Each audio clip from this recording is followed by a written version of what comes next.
새해 첫날 가족을 위해 끓인 떡국 한 그릇. 보약이라고 믿고 넣은 그 재료가 신장과 혈관을 망가뜨리는 독이라면 어떻겠습니까? 특히 60대 이후라면 이건 남의 이야기가 아닙니다. 오늘 영상에서는 떡국에 절대 넣지 말아야 할 의외의 재료와 조상들이 왜 그 방식으로 떡국을 끓였는지 그 이유를 알려드립니다. 건강 정보가 도움이 되셨다면 구독과 좋아요, 새해 건강을 지키는 가장 빠른 선택입니다. 안녕하세요. 저는 김영자입니다. 식품회사에서 40년을 일했어요. 은퇴한 지금은 용인시 양지면에서 텃밭을 일구며 살고 있죠. 건강에 관심이 많아서 원광디지털대학 한방건강학과도 졸업했습니다. 오늘 여러분께 꼭 전하고 싶은 이야기가 있어요. 설날 아침이면 누구나 먹는 그 음식에 관한 거예요. 바로 떡국입니다. 설 아침이면 저도 부엌에 섰습니다. 가스레인지 앞에서 냄비를 올리죠. 하얀 김이 모락모락 올라오기 시작하면 마음이 편안해졌어요. 이건 그냥 음식이 아니었습니다. 조상들이 물려준 건강의 지혜였죠. 떡국 한 그릇이면 새해가 시작됩니다. 온 가족이 식탁에 둘러앉아요. 할머니부터 손주까지 같은 그릇을 앞에 두죠. 그 순간만큼은 모두가 하나가 됩니다. 떡국은 단순한 음식이 아니에요. 우리를 이어주는 끈이었습니다. 저는 이 음식을 의심해 본 적이 없었어요. 왜냐고요?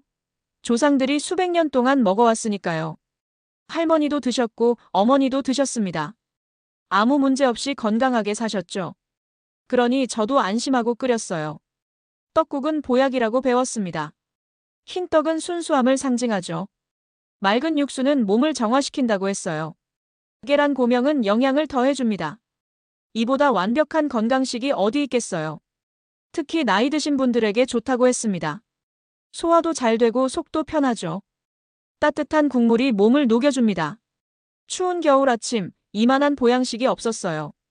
그런데 말입니다. 작년 설날 이후로 제 생각이 완전히 바뀌었습니다. 식품회사에서 40년을 일했지만 몰랐던 진실을 알게 됐죠. 가장 안전하다고 믿었던 음식이 가장 위험할 수 있다는 걸 깨달았어요. 그날 아침이 생생합니다. 저는 평소처럼 떡국을 끓이고 있었어요. 냄비에서 김이 올라오고 있었죠. 그런데 문득 이런 생각이 들었습니다. 지금 제가 넣고 있는 이 재료들이 정말 안전할까? 손이 멈췄습니다. 국자를 든 채로 가만히 서 있었어요. 냄비 속 하얀 국물을 들여다봤죠. 40년간 식품을 다뤘지만 정작 제가 만드는 음식은 제대로 살펴본 적이 없었습니다. 그때부터 모든 게 달라 보이기 시작했어요. 떡국은 여전히 하얗고 맑았습니다. 하지만 그 안에 뭐가 들어있는지 저는 정확히 알지 못했죠. 예로부터 내려온 음식이니 안전하다는 믿음만 있었어요. 믿음이 전부였습니다. 하지만 믿음만으로는 부족하다는 걸 곧 알게 됐죠. 새해 첫 그릇이 우리 몸에 어떤 영향을 미치는지 제대로 알아야 했습니다. 그날 이후 저는 떡국을 다시 공부하기 시작했어요. 한방건강학과에서 배운 지식을 총동원했습니다. 식품회사 경력도 활용했죠. 그리고 충격적인 사실들을 하나씩 발견하게 됐어요. 가장 안전하다고 믿었던 음식. 그 음식이 어떻게 우리 몸을 위협하는지 이제부터 말씀드리겠습니다. 요즘 떡국은 예전과 다릅니다. 저도 그렇게 만들었어요. 더 맛있게, 더 든든하게 만들려고 애썼죠. 가족들이 좋아할 거라 생각했습니다. 첫 번째로 바꾼 건 육수였어요. 옛날처럼 사골을 직접 고는 건 시간이 오래 걸리죠. 하루 종일 냄비를 지켜봐야 합니다. 불 조절도 신경 써야 해요. 바쁜 현대인에게는 너무 번거로운 일이었습니다. 그래서 저는 마트에 갔어요. 육수 코너가 따로 있더라고요. 사골 육수 분말이 질비하게 진열돼 있었습니다. 포장지에는 온갖 좋은 말들이 적혀 있었죠. 진한 사골의 깊은 맛이라고 했어요. 오랜 시간 고아낸 영양이라고도 했습니다. 뼈 건강에 좋다는 문구도 크게 써 있었죠. 칼슘이 풍부하다는 설명도 보였어요. 저는 믿었습니다. 식품회사에서 만든 거니까 안전하겠지. 전문가들이 연구해서 나온 제품이겠지. 오히려 집에서 끓이는 것보다 나을 수도 있겠다 싶었어요. 한 봉지를 집어들었습니다. 가격도 합리적이었어요. 시간도 절약되고 맛도 좋다니 안 쓸 이유가 없었죠. 장바구니에 넣으면서 뿌듯했습니다. 좋은 선택을 했다고 생각했어요. 두 번째 변화는 만두였습니다. 떡만둣국이 유행하기 시작했죠. 텔레비전 요리 프로그램에서도 자주 나왔어요. 유명한 셰프들이 추천했습니다. 만두를 넣으면 더 든든하다고 했어요. 한 끼 식사로 충분하다고 했죠. 특히 나이 든 어르신들은 식사량이 적으니 떡국만으로는 부족하다고 했습니다. 만두를 추가하면 영양도 풍부해진다고 강조했어요. 저도 그 말이 맞다고 생각했습니다. 시어머니가 요즘 입맛이 없으시다고 했거든요. 한 끼에 제대로 드셔야 건강하시잖아요. 떡국에 만두까지 넣으면 고기도 들어가고 야채도 들어가니 완벽한 한 끼가 될 거라 믿었습니다. 냉동실을 가득 채웠어요. 여러 종류의 만두를 샀습니다. 김치만두, 고기만두, 새우만두까지 다양하게 준비했죠. 설날 아침 상에 올릴 생각에 기분이 좋았어요. 요즘은 이렇게 먹어야 한다고 생각했습니다. 시대가 변했으니 음식도 변해야죠. 옛날 방식만 고집할 순 없잖아요.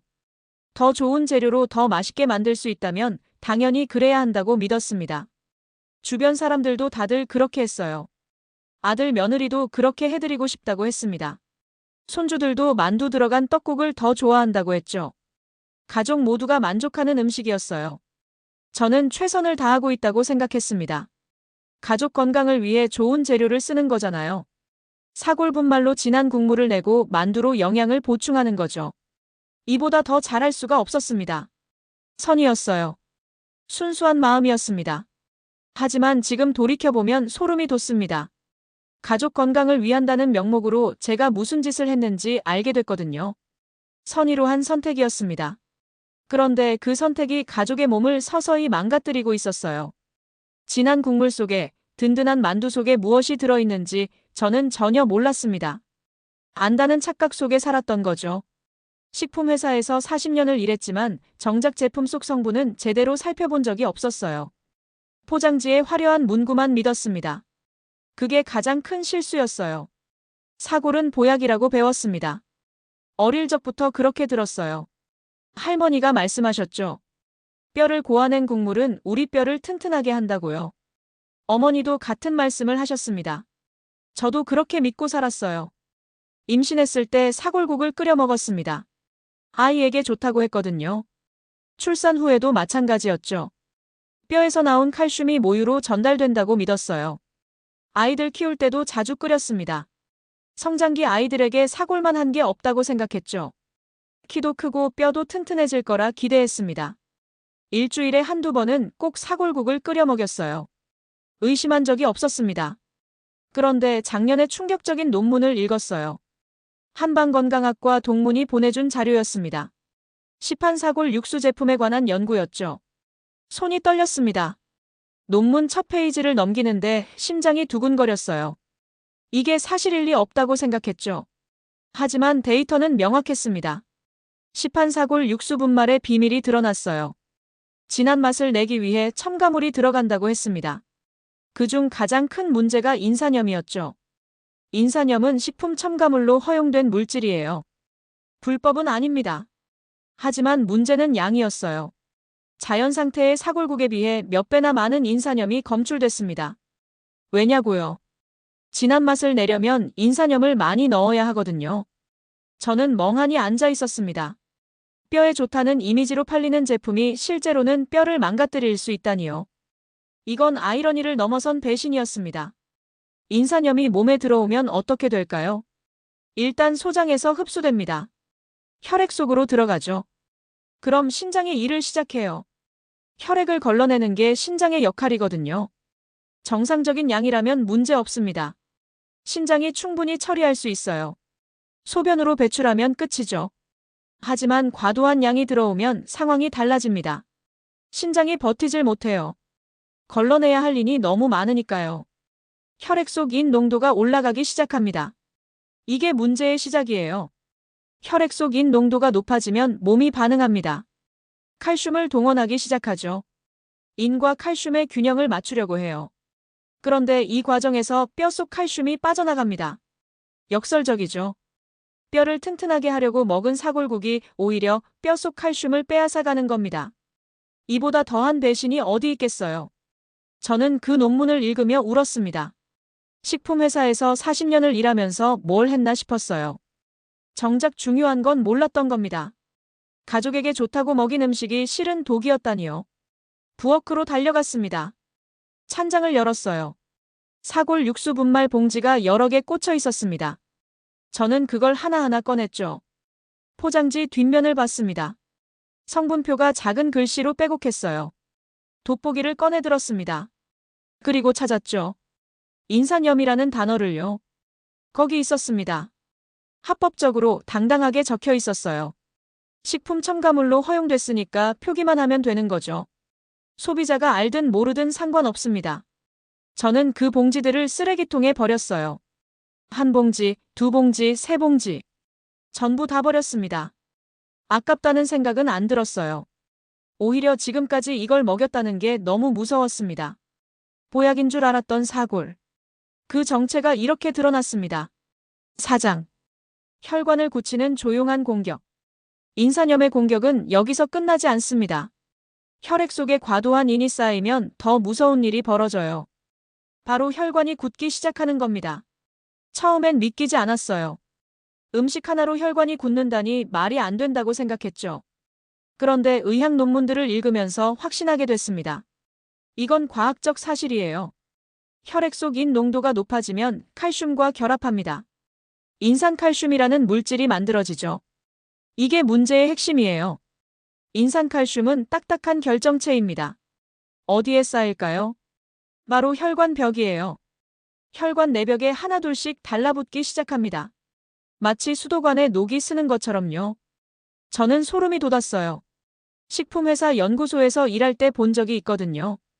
오래된 배관에 석회질이 쌓인걸요. 딱딱하게 굳어서 관을 막아버리더라고요. 우리 혈관에도 똑같은 일이 벌어집니다. 혈관 벽에 석회질이 쌓여요. 혈관이 점점 딱딱해지죠. 탄력을 잃어버립니다. 유연하게 수축하고 이완해야 하는데 그게 안 돼요. 이걸 혈관 석회화라고 부릅니다. 의학 용어로는 동맥경화증의 한 형태죠. 하지만 일반적인 동맥경화증보다 더 무섭습니다. 왜냐고요? 증상이 없거든요. 아무 느낌이 없어요. 가슴이 아프지도 않습니다.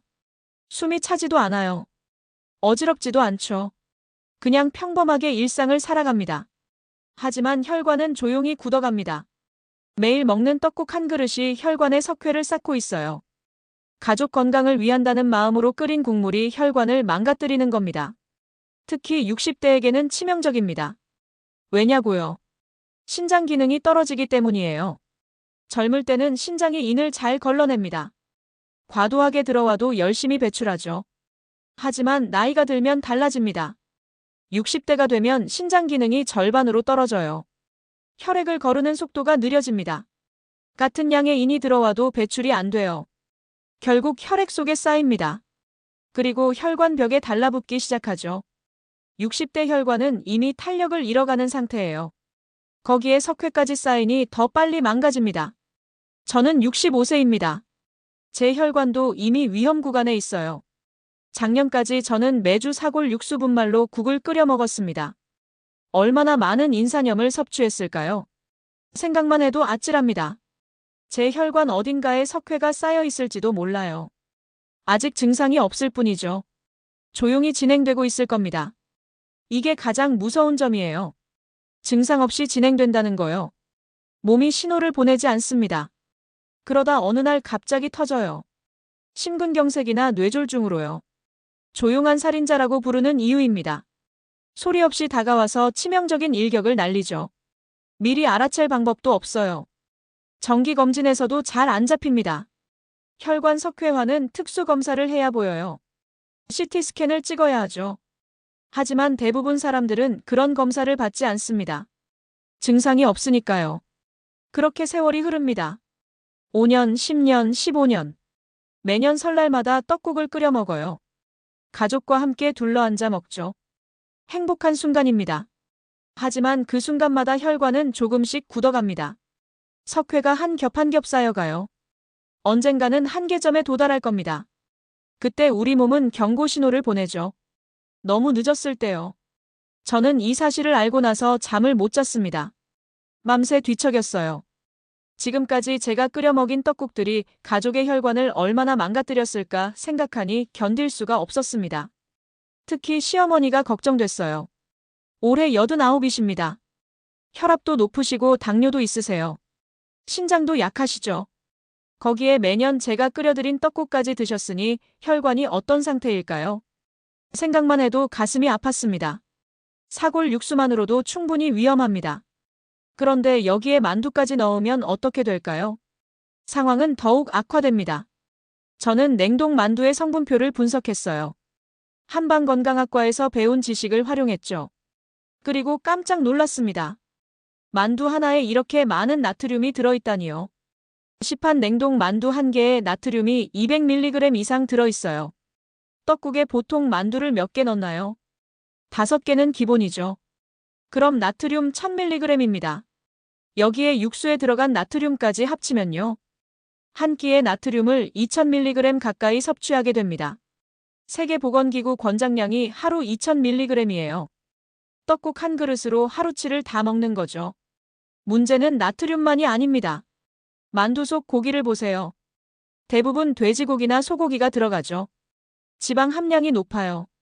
특히 포화지방이 많습니다. 포화지방은 혈관 건강의 적이에요. 혈액 속 나쁜 콜레스테롤을 증가시킵니다.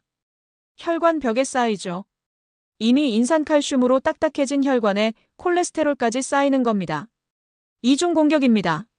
한쪽에서는 석회화가 진행되고 다른 쪽에서는 콜레스테롤이 쌓여요. 혈관이 버틸 재간이 없습니다. 그리고 또 하나 있어요. 바로 탄수화물입니다. 떡도 탄수화물이고 만두피도 탄수화물이죠. 둘 다 밀가루와 쌀로 만들어집니다. 떡만둣국 한 그릇이면 탄수화물 폭탄이에요. 혈당이 급격히 올라갑니다.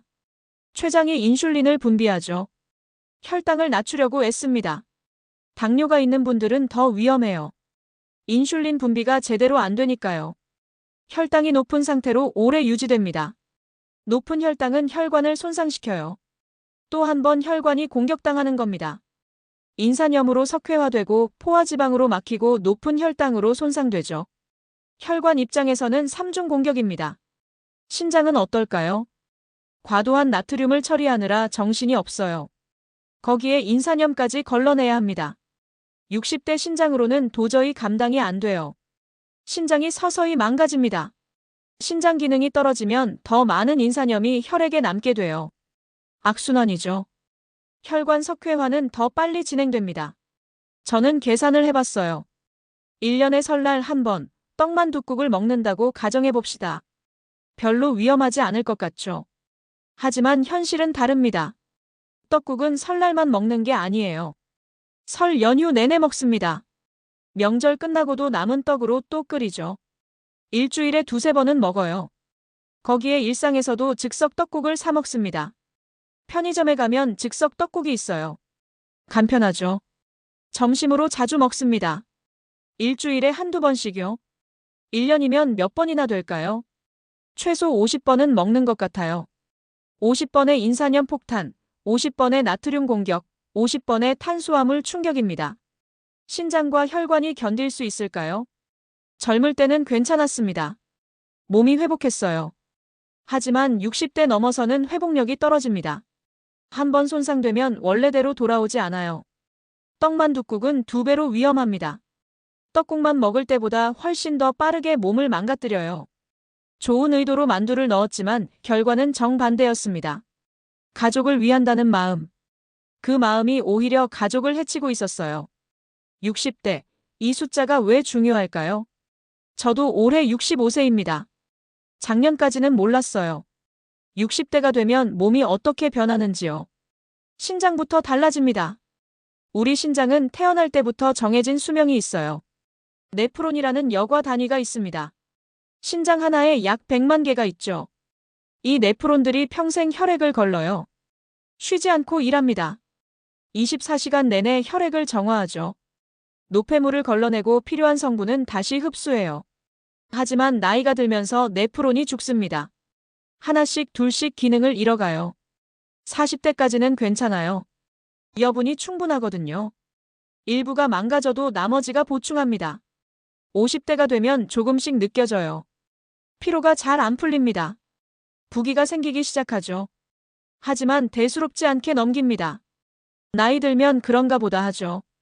60대가 고비입니다. 신장 기능이 절반 이하로 떨어져요. 젊을 때의 50% 수준입니다. 혈액을 거르는 속도가 현저히 느려지죠. 저도 작년에 건강검진을 받았어요. 신장 기능 검사 결과를 봤습니다. 사구 체여과율이라는 수치가 있었어요. 정상은 90 이상인데 제 수치는 65였습니다. 의사가 말했어요.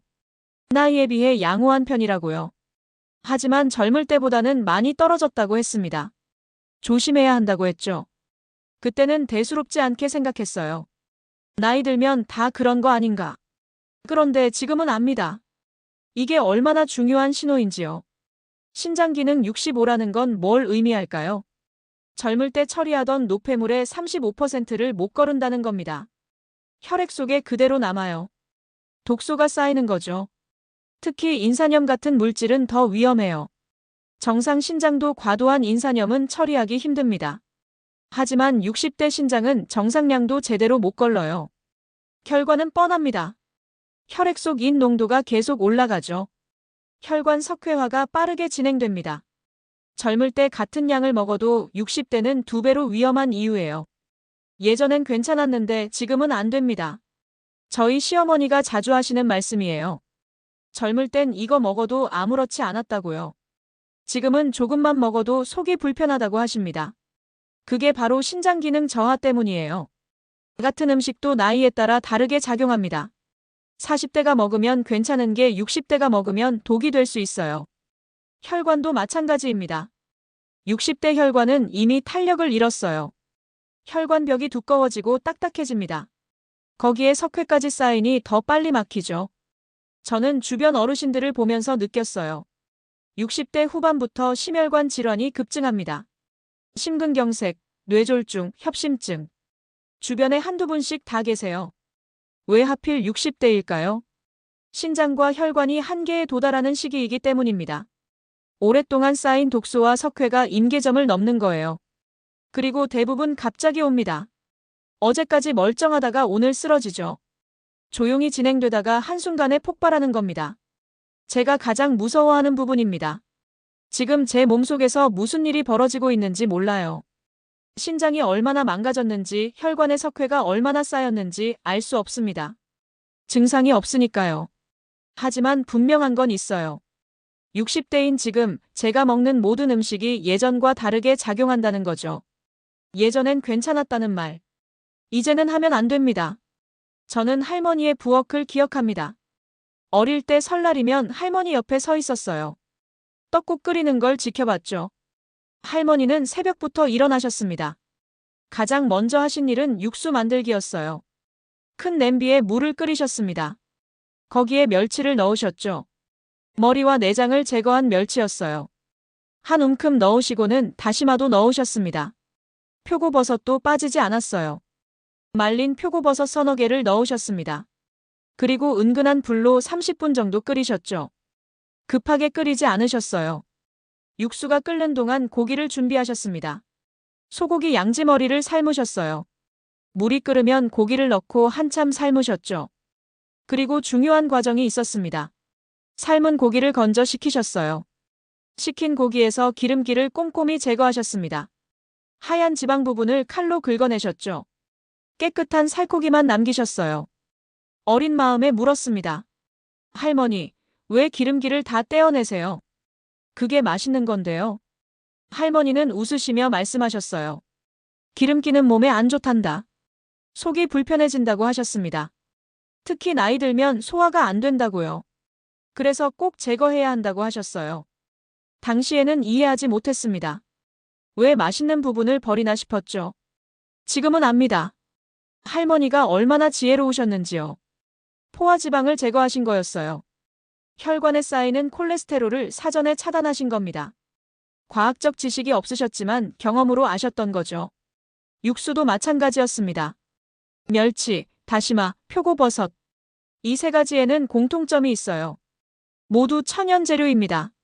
인산염 같은 첨가물이 전혀 없죠. 멸치는 칼슘이 풍부해요. 하지만 사골처럼 과도한 인산염은 없습니다. 자연 상태의 칼슘이 적당량 들어있죠. 신장에 무리를 주지 않아요. 다시마는 미네랄 덩어리입니다. 요오드, 칼륨, 마그네슘이 풍부해요. 혈압 조절에 도움이 됩니다. 혈관 건강에 좋죠. 표고버섯은 혈액을 맑게 합니다. 베타글루칸이라는 성분이 있어요. 면역력을 높이고 콜레스테롤을 낮춰줍니다. 할머니는 이 모든 걸 아셨을까요? 성분을 알고 넣으신 건 아니었을 겁니다. 하지만 오랜 경험으로 체득하셨죠. 이렇게 끓이면 속도 편하고 몸도 가볍다는 걸요. 간도 최소화하셨습니다. 국간장을 조금만 넣으셨어요. 소금은 거의 안 쓰셨습니다. 싱겁게 드셨죠? 어린 저는 싱겁다고 불평했어요. 할머니는 웃으시며 말씀하셨습니다. 나이 들면 짜게 먹으면 안 된다고요. 싱겁게 먹어야 오래 산다고 하셨어요. 나트륨을 조절하신 겁니다. 신장에 무리를 주지 않으려고 하신 거죠. 혈압도 생각하셨고요. 과학적 지식 없이 경험만으로 이걸 아셨어요. 저는 지금 깨달았습니다. 조상들의 전통 조리법이 과학이었다는 걸요.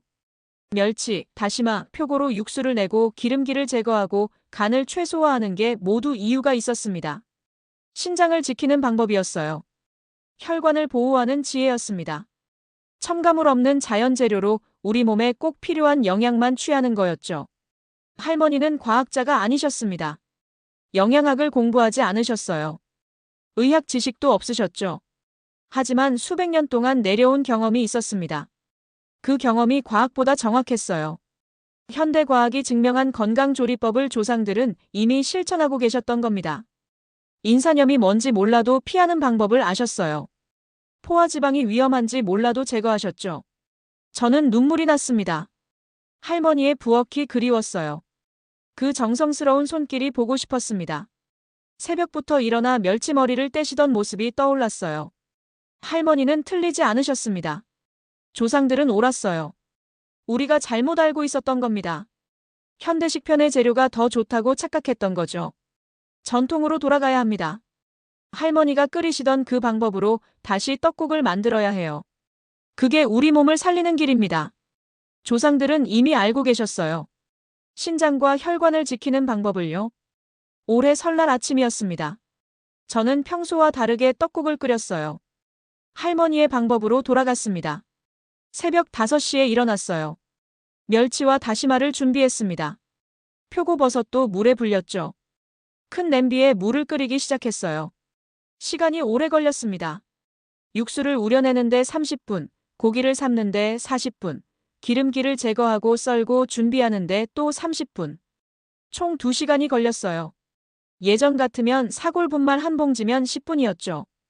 냉동 만두 넣고 끓이면 15분이면 끝이었습니다. 하지만 이제는 그렇게 하지 않았어요. 가족들이 일어났습니다. 아들 며느리가 놀란 표정으로 물었어요. 어머니, 왜 이렇게 일찍 일어나셨어요? 저는 웃으며 대답했습니다. 제대로 된 떡국을 끓이려면 시간이 필요하다고요. 상을 차렸습니다. 하얀 떡국이 그릇마다 담겼어요. 고명으로 얇게 썬 소고기와 계란지단, 김가루를 올렸습니다. 만두는 없었어요. 며느리가 물었습니다. 어머니, 만두는요? 작년엔 만두 넣어주셨잖아요. 저는 고개를 저었습니다. 만두는 넣지 않기로 했다고 말했어요. 가족들이 의아해했습니다. 하지만 한 숟갈 떠서 먹더니 표정이 달라졌어요. 아들이 말했습니다. 엄마, 이게 진짜 떡국 맛이네요. 어릴 때 할머니가 끓여주시던 그 맛이라고 했어요. 오랜만에 먹는 것 같다고 했습니다. 며느리도 고개를 끄덕였어요. 시판 육수로 끓인 거랑 완전히 다르다고 했습니다. 깔끔하고 개운하다고요. 속이 편하다고 했어요. 저는 가슴이 벅찼습니다. 이게 맞는 거구나 싶었어요. 시간은 오래 걸렸지만 그만한 가치가 있었습니다. 떡국 자체는 죄가 없어요. 문제는 우리가 넣는 재료였습니다. 편리함을 추구하다 보니 건강을 해치는 재료들을 선택했던 거죠. 사골분말 대신 멸치 육수를 쓰면 됩니다. 냉동 만두 대신 깨끗한 살코기 고명을 올리면 돼요. 조상들의 방법으로 돌아가면 됩니다. 그렇게 어렵지 않아요. 시간이 조금 더 걸릴 뿐입니다. 하지만 그 시간이 우리 가족의 건강을 지켜줍니다. 신장을 보호하고 혈관을 지켜주죠. 한 그릇의 선택이 중요합니다. 특히 새해 첫 그릇은 더욱 그래요. 1년의 건강을 여는 음식이잖아요. 제대로 된 선택을 해야 합니다. 저는 이제 압니다. 보약은 따로 없다는 걸요. 제대로 된 음식이 보약입니다. 조상들의 지혜를 따르는 게 보약이에요. 60대인 저에게는 더욱 중요합니다. 신장도 약해지고 혈관도 약해졌어요. 젊을 때처럼 아무거나 먹으면 안 됩니다. 선택이 곧 생명이에요. 올해부터는 달라질 겁니다. 제 떡국뿐만 아니라 다른 음식들도 다시 점검할 거예요. 편의 제품에 의존하지 않을 겁니다. 시간이 걸려도 제대로 만들 거예요. 가족의 건강이 달린 문제니까요. 특히 같은 60대 이상 어르신들께 말씀드리고 싶어요. 예전엔 괜찮았던 음식도 이제는 위험할 수 있습니다. 우리 몸이 변했어요. 신장과 혈관을 지켜야 합니다. 인산염 과다한 육수 제품 피하세요. 나트륨 많은 냉동 만두 줄이세요. 조상들의 전통 조리법으로 돌아가세요. 그게 우리를 살리는 길입니다. 새해 첫 그릇. 이제는 다시 생각해야 할 때입니다. 건강을 여는 그릇이 되어야지 병을 부르는 그릇이 되어서는 안 됩니다. 한 그릇의 선택. 그 선택이 1년의 건강을 바꿉니다. 저는 오늘도 부엌에 섭니다. 멸치를 손질하고 다시마를 씻어요. 시간이 걸려도 괜찮습니다. 우리 가족의 건강을 지키는 일이니까요. 여러분도 함께 해주세요. 조상들의 지혜로 돌아가는 그날까지 저는 계속 이야기할 겁니다. 건강한 새해 되세요. 감사합니다.